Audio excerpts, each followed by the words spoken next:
કેવડિયામાં જે આજે કાર્યક્રમ હતો ત્યાંના જે આદિવાસીઓના ઘરો અને જે દુકાનો તોડીને આ લોકોએ એ ઘર બનાવ્યા સત્તા મંડળે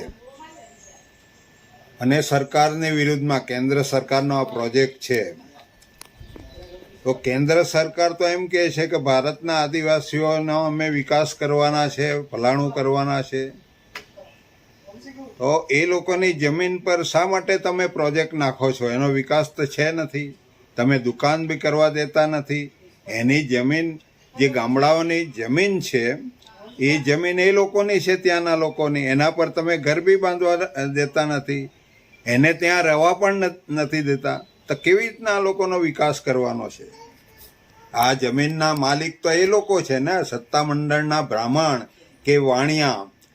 એ થોડા જન્મ લીધો તારે આ બધું લઈને નીકળ્યા છે એની માના પેટમાંથી કે પહેલા જન્મ થયો ફલાણાનો શાસક છે આ દેશના નરેન્દ્રભાઈ મોદી. પછી એની હાથે ડુંગરો નીકળ્યા, જમીન નીકળી, ગામડા નીકળ્યા, પાણી નીકળ્યું. એવું ક્યાં છે? મારે એમ કહેવું, તમે કેવી રીતના દાવો કરી શકો કે આ કેવડિયાના દેશના માલિક અમે છીએ? તમે તો ત્યાં જન્મ જ નથી લીધો ને.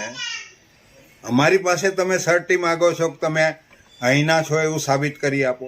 તમારો જન્મ નથી થયો, તમે અહીંના જન્મ્યા નથી, તમે છે નથી, તો અમારું સર્ટી કેવી રીતના માગી શકો? તમે કેવી રીતના કેવડિયા પર, તમે રાજપીપળા પર કે દેશના બીજા ભાગ પર તમે એનો કબજો કરી શકો? આ તો એક જાતની છેતરપિંડી અને જોખમી છે ને. અમારા મતથી તમે અમારા પર સવાર થઈ જાઓ, અમારી જમીનો લૂંટી લે. કેમ ચાલે?